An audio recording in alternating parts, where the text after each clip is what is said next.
Okay, so today we're going to dig into a political document that's, well, it's pretty unusual. It's the Jamaat-e-Islami's 2026 manifesto for Bangladesh.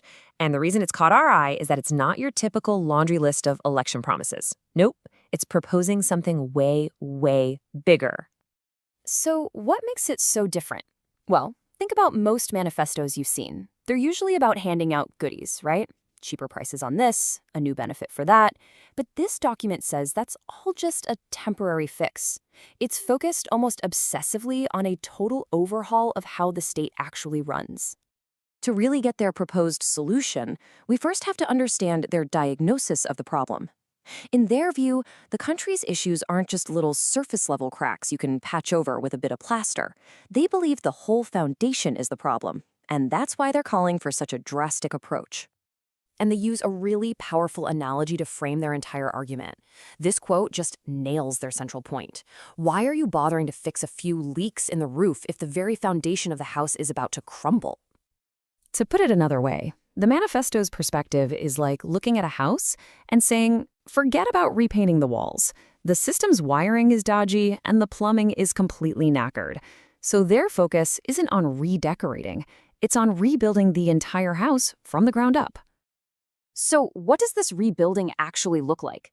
Well, the heart of their entire proposal, the blueprint, is a plan to literally rewrite the rulebook of the country through some pretty major constitutional reforms. They've identified one single problem that they believe is the root of all the others: the concentration of power.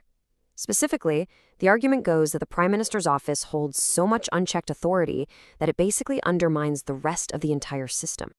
And their solution is a four-part plan. First, limit the power of the Prime Minister.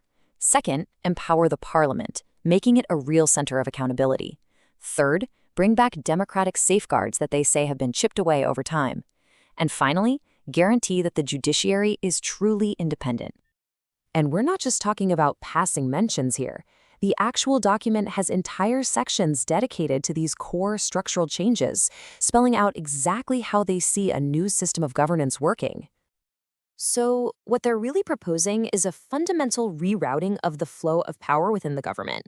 You can think of it as a three-step process designed to create a system of checks and balances where no single part of the government can just dominate everyone else. The logic behind all of this is actually surprisingly simple. Their core argument is that if power stays too concentrated in one place, corruption will always find a way back in, no matter what else you do. It's like trying to get rid of mold in a damp house without fixing the leak. You're just wasting your time. Now, this whole theme of a fundamental reset isn't just about domestic policy. It also extends to how they see Bangladesh's role on the world stage, and it puts a huge emphasis on national independence and self-reliance.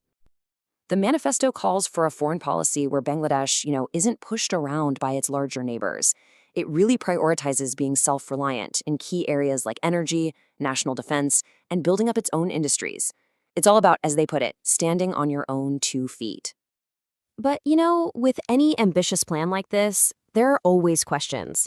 And the analysis of the manifesto also points out what's missing, and it raises a pretty big catch that hangs over all these grand proposals. And the analysis is crystal clear on this point. For all its detailed plans on changing structures, the manifesto is surprisingly vague when it comes to the money. The blueprint for rebuilding the house is there, for sure, but the budget seems to be missing. And that leaves us with the big, multi-billion-dollar unanswered questions. Proposing a complete system overhaul is one thing, but how much is all of this going to cost? And maybe more importantly, how on earth are they going to pay for it?